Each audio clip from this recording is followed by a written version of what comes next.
Hey, podcast listening people. Connor Doobie here with B2B Mentors. Appreciate all of you for tuning in. If you're watching live or you're watching the video after the fact, feel free to drop any questions, comments. Please share this feed out. I guarantee you there's one person in your network. And those of you that are listening to the podcast after the fact, remember, we're on all your favorite podcast apps, wherever you like to listen. Please go to iTunes and leave a 5-star review so others can find the show too. Have a great guest for you today. As always, kind of a part 2, but maybe not. We had some really interesting conversations before we jumped in here to our neuromarketing topics in the interview we did with Patrick Renvois. Man, that must have been like 2 months ago or something like that. So today with me, I have Christophe Morin, who's the CEO and co-founder at SalesBrain, a neuromarketer, growth marketer, author, and speaker. He's had over 30 years of experience in marketing, consumer research, advertising effectiveness. Christophe's passion is to understand and predict consumer behavior using cutting-edge science. Christophe has run and launched many businesses as well as held senior positions in several publicly traded companies. So I'm going to bring him up here to share with you himself, my friend, Christophe. What's going on, Dr. Kristoff? Good morning, Connor. Thank you for inviting me. Always got to throw that doctor. I missed the doctor in the beginning of your title. I have to go update your bio, but doctor, you are my friend. You are extremely well-versed in the topics of brain science, and not only from a marketing and sales perspective, but, we were talking about serenity and anxiety, which I'm really excited. I think this is perfectly timed for us to have this conversation. So what I'm going to do is give you permission to brag about yourself a little bit. Give a little bit more about your background and what led young Christophe to where you're at in your life and your career today. Well, young Christophe, as you probably will detect in a few seconds, was born in France and developed very early a passion for consumer research. So I finished a BA in France, an MBA in the United States, fell in love with the United States, worked a few years in France, but longing for the big opportunity, which I got in 1988 to become the CEO of a French-owned company in San Francisco. So I probably more so than you would think, was launched into a position of leadership when I was just about 27 years of age. I thought I knew everything with an MBA and quickly realized I knew, of course, nothing. So after running this business and growing it, I pursued a career as chief marketing officer in several companies, including a grocery business, a technology business. And each time I enjoyed decoding the reason why people would buy bargains in a grocery store or networks, broadband networks. And what I found is the difficulty of always relying on people's self-reported feelings and behaviors and attitudes. By that, I mean, I became extremely suspicious of the authenticity and quality of the information that I could get through just dialogue. And dialogue, whether they are, face-to-face or over surveys, are constantly relying on people's competency to describe their behavior. It became very obvious to me as soon as I started to shift to anthropological research, which means essentially stop talking to people but observing them. I put, legally so, a bunch of cameras all over the stores. And I noticed then that people were having very primal behaviors. And in the way they were navigating a store, there were all kinds of elements that seemed to affect their behavior, including the quality of the floor, the height of the signs. And yet, when I would talk to them, they would actually never even mention how important it is for them to have signs at their eye levels and so on.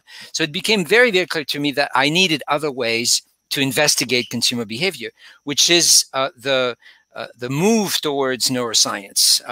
Brain measurements 20 years ago were becoming more common, more affordable, and not necessarily restricted to doctors.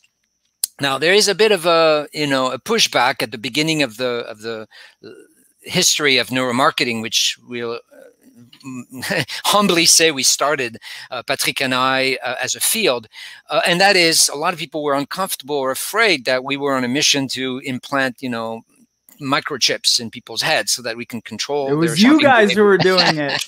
And sadly, we never succeeded in doing that. If we did, I probably would be extremely rich. But no, instead we proved. I'm glad some of us have tinfoil hats on. Exactly. Instead, we proved that the idea, which was really just an idea, of actually putting the brain at the center of the equation, what makes people do what they do, was extremely promising. And so because it was so promising, I decided to go back to school and figured, I can't pretend to be a neuroscientist. I have to become one. So I did my doctorate at Fielding Graduate University, where I actually teach also today, and loved every single paper, every single line for 7 years discussing the neurobiology of our behavior, and began to apply all this science to marketing. And while it was a bit of a surprise at the beginning, a lot of people were wondering, what is neuroscience doing with marketing? It became more and more obvious that we were unveiling insights and, more importantly, strategies and tactics which were informed by neuroscience that were remarkably effective. And we were doing so without breaking any laws, without hurting anybody, and remaining very competently on an ethical course of business. In fact, I wrote the ethical code for the entire industry of neuromarketing, which is now widely applied by 150 companies around the world. So I took it very seriously that bringing neuroscience, bringing ways to monitor brain waves, skin conduction, eye tracking, what have you, was serious. And as such, needed to be discussed and presented in a way that would not violate people's sense of safety and privacy. Why do you think there was such a disconnect from marketing to brain science before you guys really made a push to expand the horizons of marketers in this space? Well, a couple of reasons. First of all, and I have this degree of master's in market research, the subject of neuroscience was never once discussed or even brought up when I did my master's. And even today, in most classes on marketing, they don't teach it in college still. They just consider that neuroscience is, again, more for psychiatrists and psychologists to some extent, though a lot of psychologists have zero training in neuroscience. It's just it seems almost taboo to bring the subject of neuroscience into a commercial activity like neuromarketing, and yet it makes so much sense. I mean, if you want to decode behavior, and behavior, by the way, can be a shopping behavior, but it's also a voting behavior. You cannot rely on what people tell you. And it's not that we are pathological liars. It's because we have limitation in our ability to observe decisions that are triggered in our brain in milliseconds.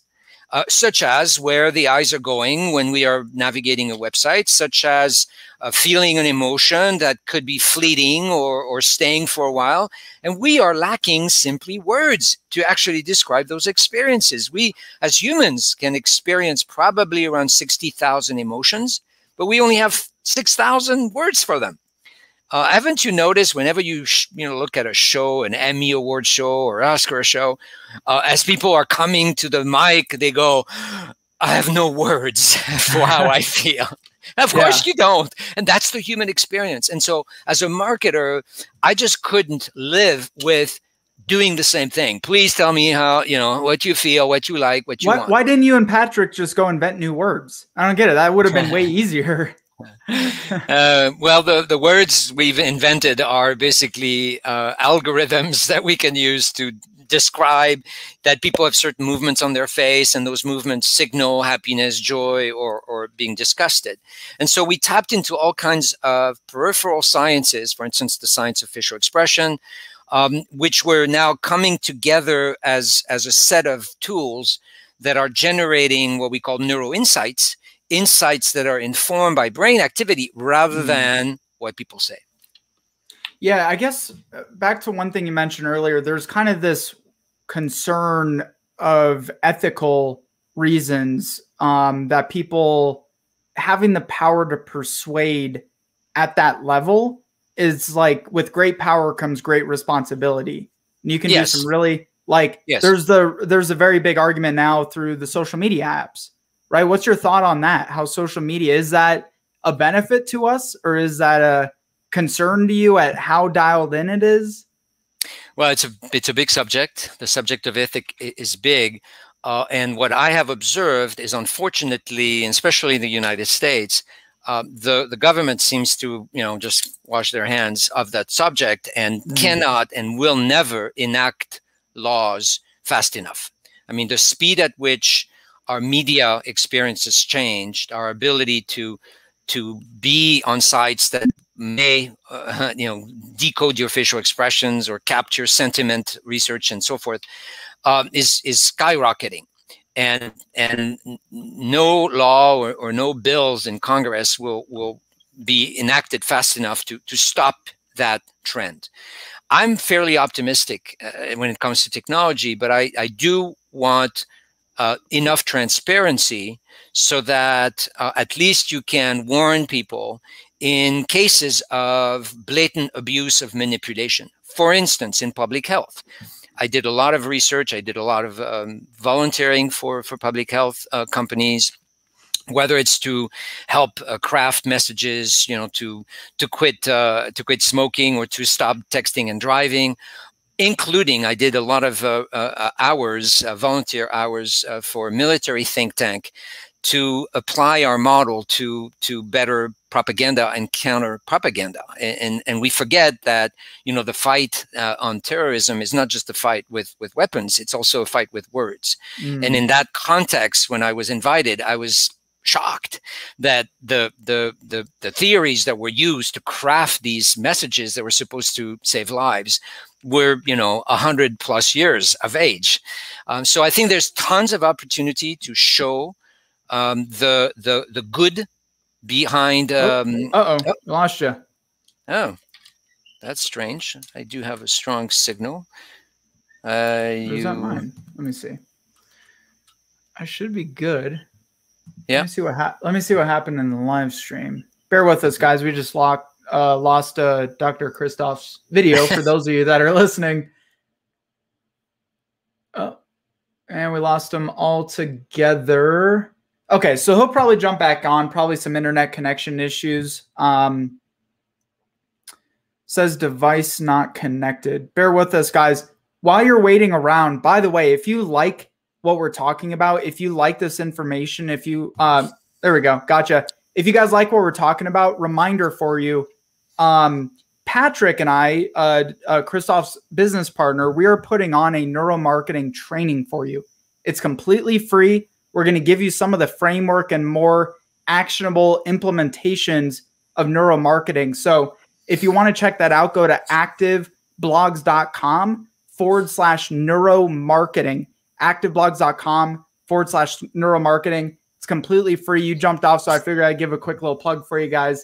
Good. But go ahead. Do you remember where we left off? Or well, I think we were again discussing the whole subject of ethics and the extent to which a practice like neuromarketing is often pointed as evil, to the extent that it's perceived as an opportunity to manipulate people below their level of consciousness. However, advertising has been doing this for hundreds of years, and nobody seemed to have, denounced advertising agencies as, experts in manipulation. I revealed the science behind it. And because it's revealed, because it's in a book, because we've published, because you can actually go on our website and learn most of what we talk about for free. You're not going to tell me that I'm holding on to the, the nuclear codes. Now, yes, you can make the investment, I hope you will, of the book, especially because you should show the map, Connor. We're really proud of the fact that we summarize the entire book. I love that you guys did this, by the way. I love with that you one guys did this. infographic. It took us hundreds of hours to put this map together, but that's all you will need to retain the core concepts of the book. We also have that's hard shit to put into visuals. I think that's the most difficult part of learning this. I'm even crafting, after reading this book, now when I go in and I craft a new website page or a piece of content, I'm always trying to identify how to implement this. The hardest thing to do is shorten your information. It's the most difficult thing to do, to make it short. I tell all my clients, whether they are, you know, the Facebook or Intel of this world, or small businesses, I tell them it's super easy always for you to be complicated. Yes. But it's very hard to be simple. And the bad news, which is one of the biggest learning point of our book, is that persuasion as a process in the brain is a bottom-up effect, which means what? The bottom part of the brain, which is called the primal brain, which is in charge of our survival, which is in charge of our digestion and breathing and heart rates and so on, is the boss. And it will filter out any messages, regardless of your intelligence, regardless of your degrees, before it leaves upstairs, which is, of course, where we have the best of our cognition, complete the processing loop. So in any form of marketing, whether it's B2B or B2C, oh, and by the way, I don't like the terms B2B or B2C. To me, it's everything business to brains. And business whether to brains. You know, whether I'm going to steal that shit. Right. Because, you know, yes, organizational structures have different ways to make decisions. I remember my MBA classes 30 years ago. They were, you know, showing the business decision process in organization like a flow chart, as if an organization was a freaking computer. And they would never discuss the psychology behind the people behind those, you know, titles in the flow chart. I've learned over time that whether you sell, you know, a bar, a chocolate bar like a Power Bar, which has been a client of us, or a $3 million functional MRI for GE, and GE is a client of us, you still need a message, and you still need, even though you may have to, you know, persuade PhDs in nuclear imaging, you still need that first layer of message for the primal brain. And that will require more effort than you've ever thought before. And it is your job, especially as a salesperson or marketing person, it's your job to work hard, not to outsource the cognitive processing on your customers.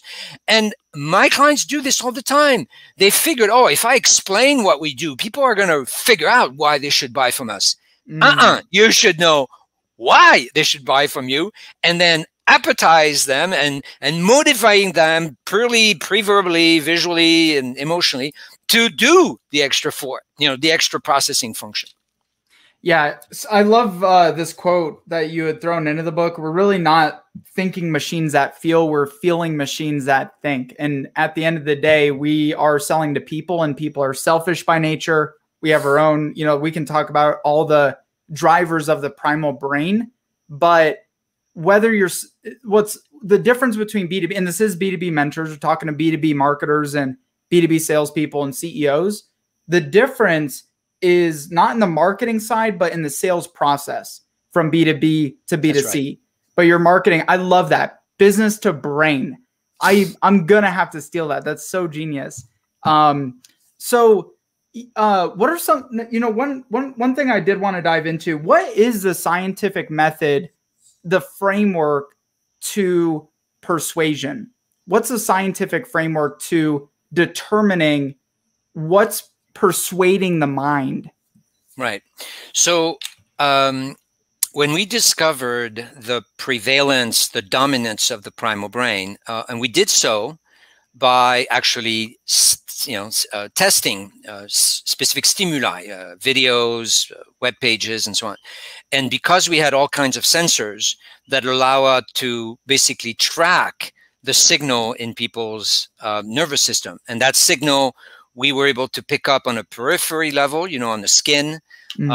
We could, of course, monitor pupil dilation, monitor people's eye movements, monitor their facial expression, even their heart rate variability, which is an important part of information that tells you if you're, you know, relaxed or stressed, and of course, brain waves. Well, by the time you take all these measurements, and we have a pretty remarkable lab and software to do that, and you're syncing all that data together, then you're able to see what part seems to ignite first and what part ignites last.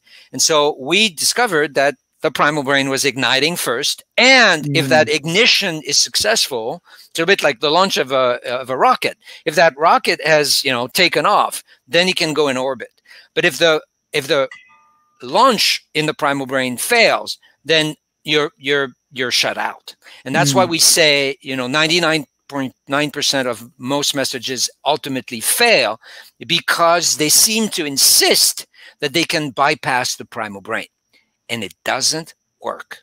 How does testing eye movement, skin variations, your heart rate, how do you draw the conclusion that your primal brain is the decision maker in the stimuli that's coming at it?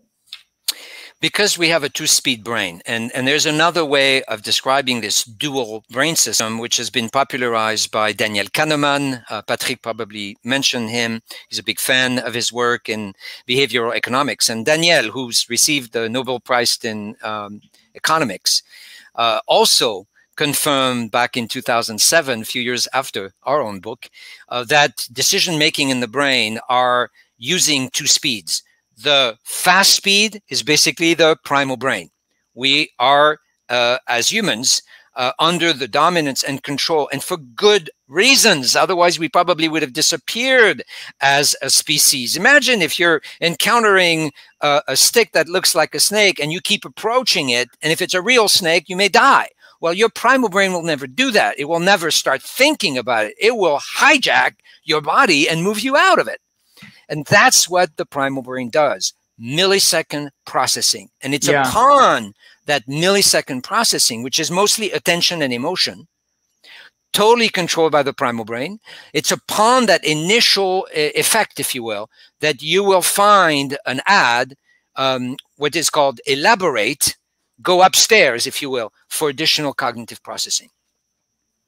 I even like reptiles and snakes, and it's funny because you'll see a snake and there's an instinctive, almost like quick fear that I know. Like if I see a snake somewhere, and I love snakes, I love reptiles, but you still get a hint. You're an exception. You're an exception. You may have a gene that's been poorly expressed somewhere. I hate to worry you, Connor. But what I'm saying is subconsciously, I probably do have those fears, but when my analytical brain kicks in, it goes, oh, it's a snake. I like snakes. I like reptiles. You know what I mean? Like there's guys who are herpetologists and they sure. But again, going back to the speed, the primal is very fast and mostly non-conscious. So you don't even have a say about what the primal brain is going to do. You do have more consciousness on your cognitive brain. And so to the extent that you can catch up, so to speak, haven't you found that most of the time we seem to catch up? Like consciousness is very slow. And we forget that our entire perception and understanding of behavior is often shaped with that consciousness. And I love the ability that humans are conscious, but for the most part, we're pretty stupid. And I say that and witnessing this issue of vaccination right now. I mean, you can see that people are not holding on to facts at all, which they should be able to do in their cognitive brain. They're holding on to completely irrational emotions. Yeah. And that's a primal brain play. And that primal brain play and the activation of the primal brain, by the way, is stirred up a lot by media. And the kind of media, and I'm not going to, objectify and point to certain channels, but for the most part, I would say across all channels, the only objective is to ignite fear, because fear sells. Fear continues to hijack people to the show, making it factual, making it, discovery and facts and so on is a completely different play in media. And unfortunately, it doesn't work at all in news.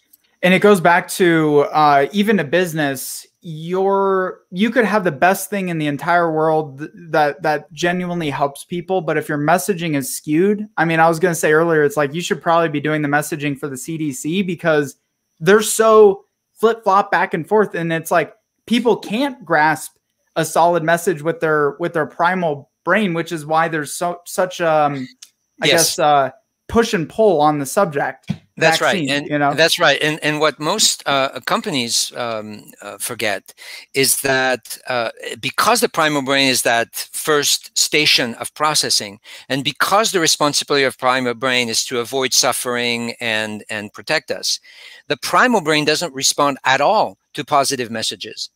It's not urgent if everything else is okay. But if you present, even if it's just for a few seconds, and remind people of the legitimate worries or risks or hurdles or blocks that they may face without your product and solution, that's going to be enough to prime the primal brain and hijack enough attention that through that initial encounter with the message, you basically develop the sense of why now, and why me. And unless those three questions are addressed by the primal brain, your message will never make it to the rational brain. So repeat those one more time. I just want people to realize how important this is. Repeat those three terms one more time. Well, it's really why now. So why is this relevant to me? Why now? And what role do I play in the possibility of going from, you know, fearful to relieved. And so as much as our technique is to recognize the bottom-up effect, our method is also to help companies create what we call an emotional lift. So an emotional lift in a message is best achieved when you choose to grab from the pain. In other words, reenact a little bit of the pain and do it, you know, with respect. And I'm not talking fear mongering. I'm not talking exaggerating. Or saying like, you're stupid if you don't do X, Y, Z versus. But you know, your life without our solution. If you're a contractor, the job site should be an absolute mess. You're 3 months behind, and this, and by showing that for just a few seconds to people who are looking for a contractor, you're going to remind them how important and serious it is to find a contractor that will never give you that. And of course, the next picture is a job site, opening, a ceremony, champagne, whatever you want. And upon seeing, which takes sometimes less than 5 seconds, these contrasted pictures, you get bottom-up effect. So and we have tons of examples on our website. As you know, in the book, we have over 30 business cases. And so this is not theoretical per se. It's discussed as a theory. And I admit I wrote the first part of the book, which is more the science behind it, because I feel a responsibility to share the science so that people can focus on application, knowing that what we recommend is backed up, with proper research. I love how you guys set it up. It really is a good 50-50 split. First half does a great job of laying down the and I'm stupid. Like, I'm not a scientist. I didn't go to school for any of this. I'm a marketer. I barely graduated college, but I was able to comprehend and grasp this. Even some of the scientific principles, you did a great way through using your own practices like visuals, using charts, just making it very, not dumbed down, but simplified. So one thing we didn't talk about with Patrick, we talked about the bottom-up effect. I think people got that. Talk about the bias of multiplying options a little bit, and how does that apply to sales and marketing scenarios? You're going to have to re-explain your question. The bias of multiple options. What do you mean by that? So in the book, you talked about the bias of multiplying options, is that people want many options, but they really can't decide off of many options. And sometimes us as sellers or us as marketers try to do too much. Yes. And I'm just trying to help condense that thought down a little bit. Right. I think it applies really well especially when you're presenting, products and services to customers. Yes. So the subject of bias is an important piece in the book and has been discussed and popularized, particularly during the voting season, because clearly it was obvious that people were not making rational choices, but choices that are influenced, if not derailed, by pre-existing opinions and decisions. So the concept of cognitive bias is one aspect that we've researched quite carefully. It turns out that we have 188 documented biases by scientists. They all have their name. They all have been peer reviewed.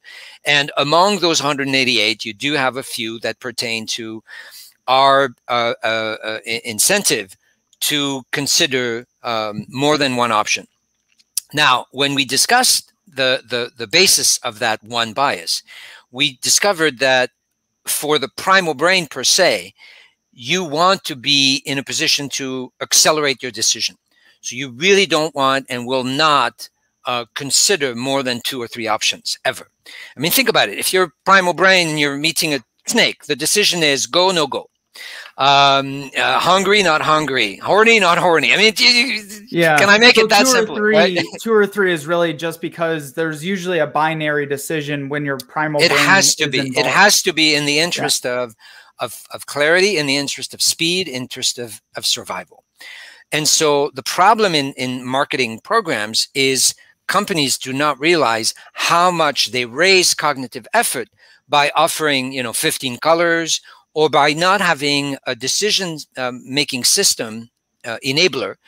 For instance, like Netflix would have, or even Amazon. Every single step in those programs has been designed to, in a way, reduce cognitive effort in your choices. So the bias I don't feel that with Netflix.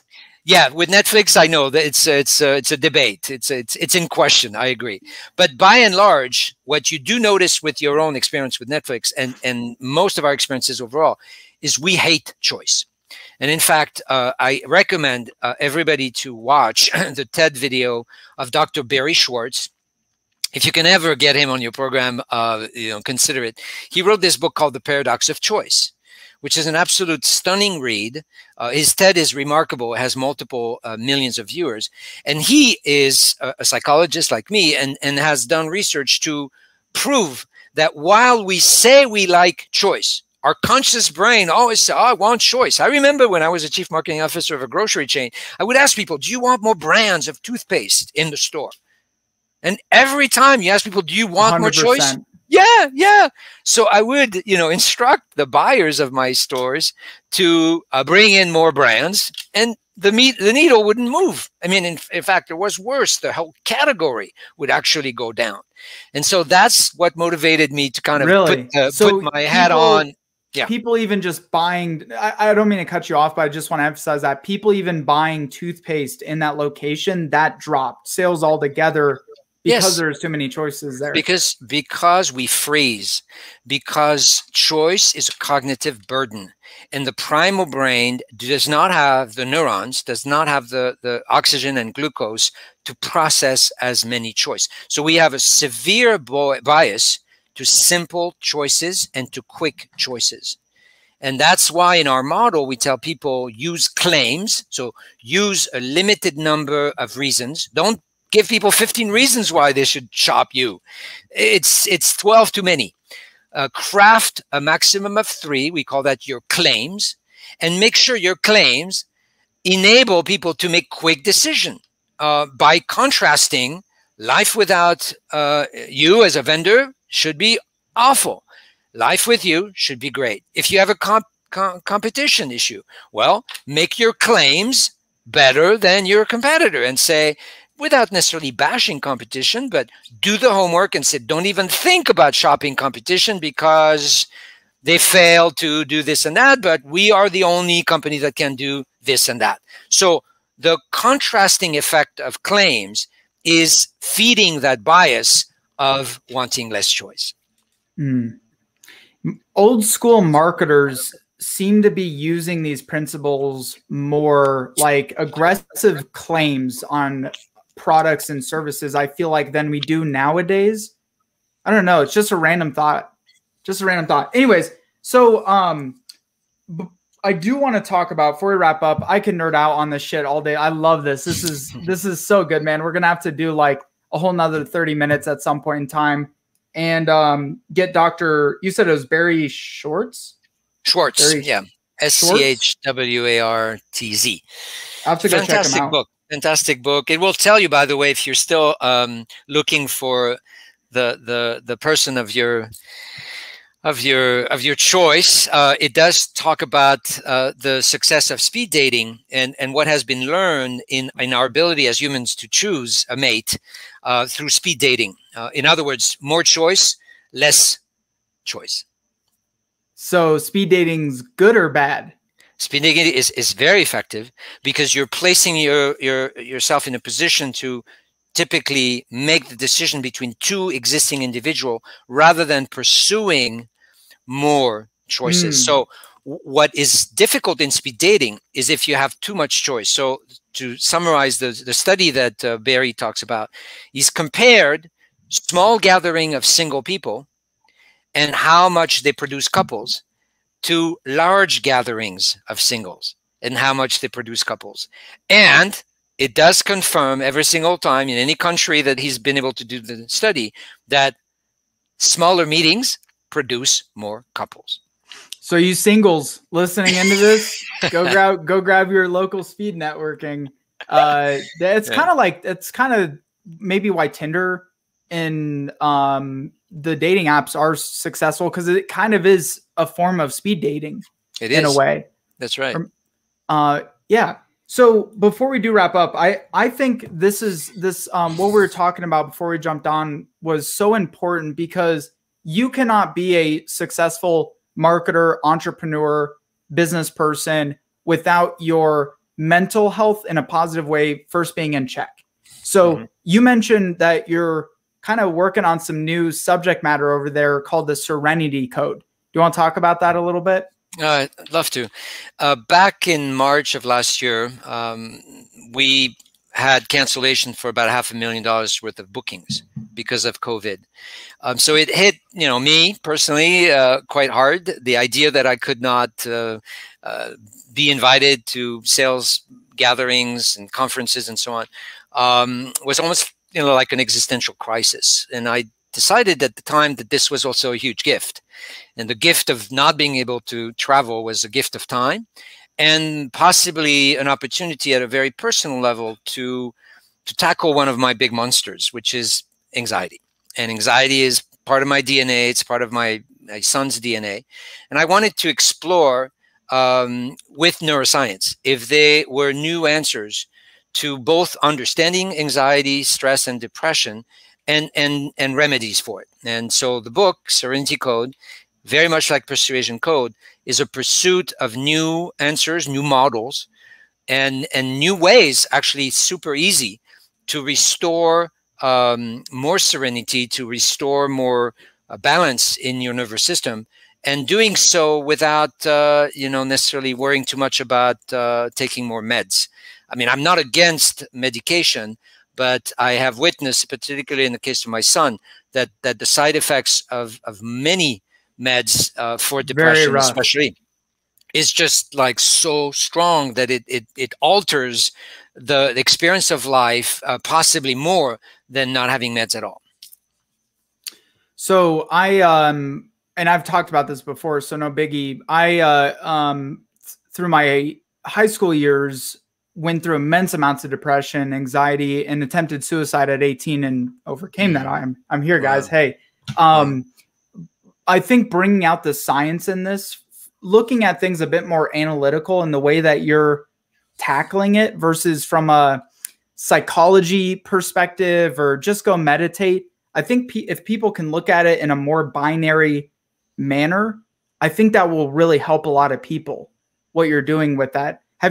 Has that been an alleviation for you, like from a neuroscience understanding perspective, making your anxiety less aggressive, maybe, is what I'm trying to say?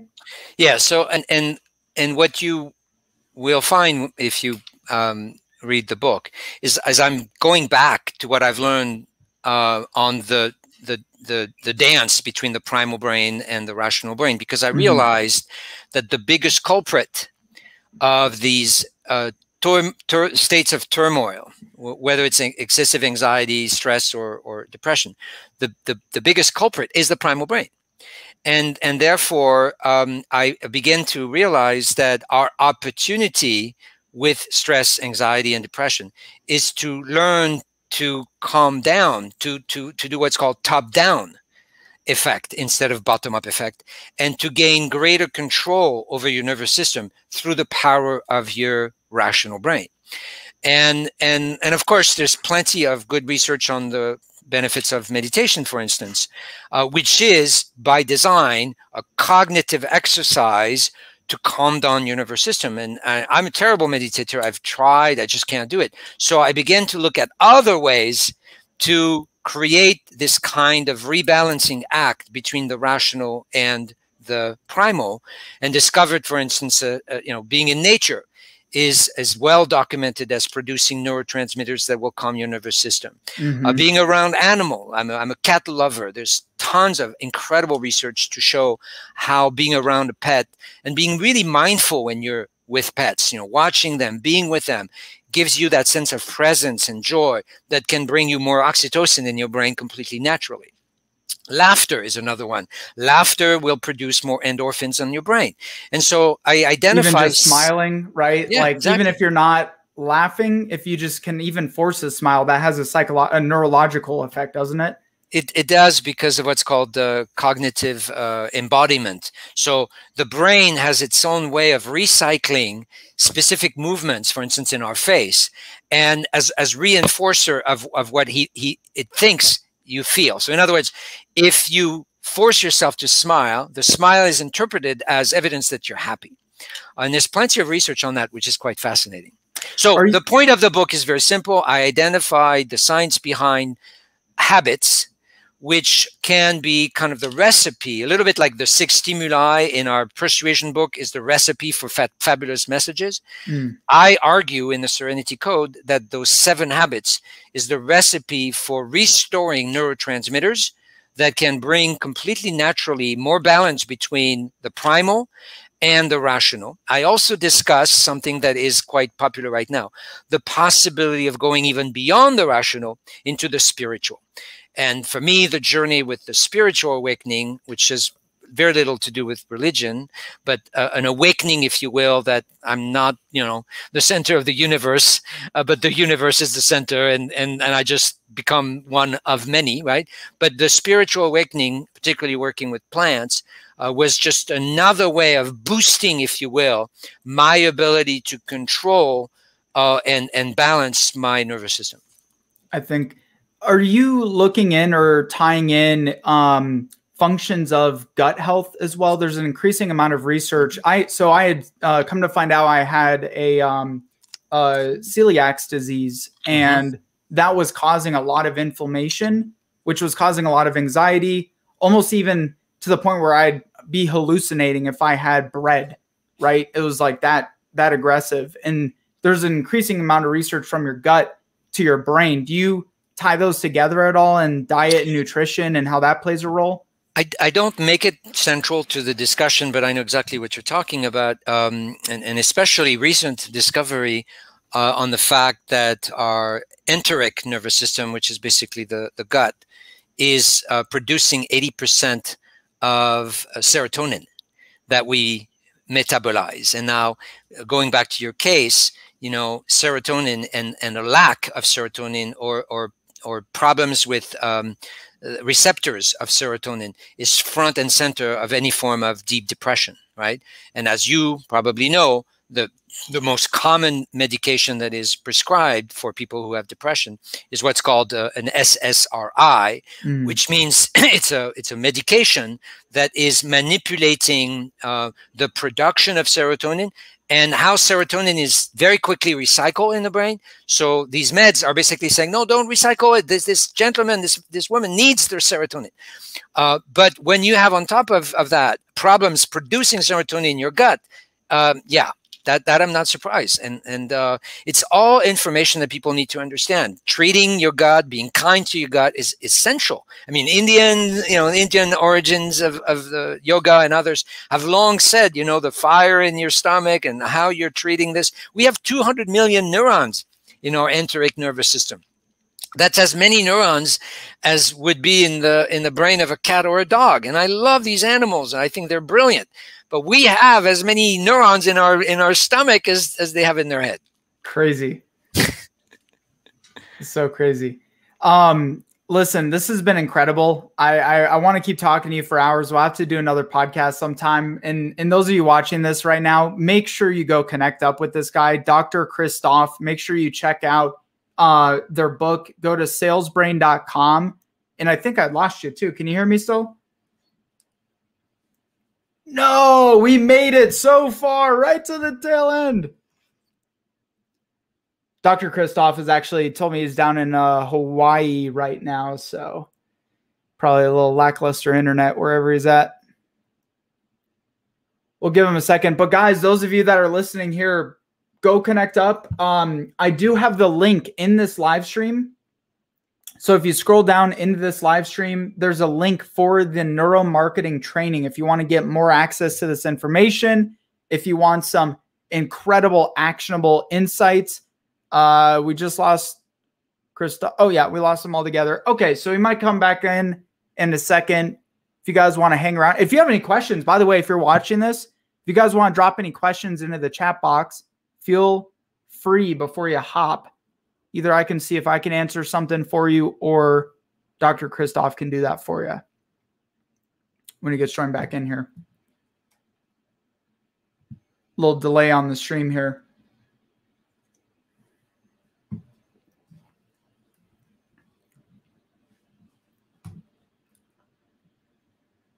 Let's see. Did I get a ping from?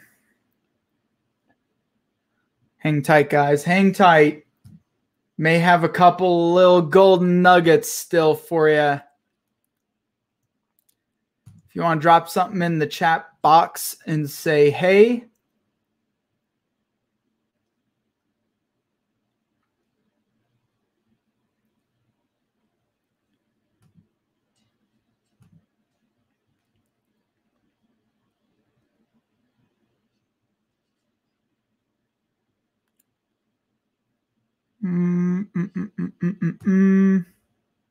Yeah, I think he's gonzo.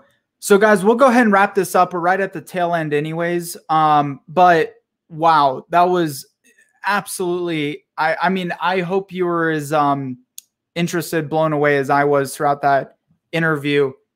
Go read their book, Persuasion Code. I've read this twice already and I still am learning new things. I probably read this book 15, 20 times before I can fully grasp it.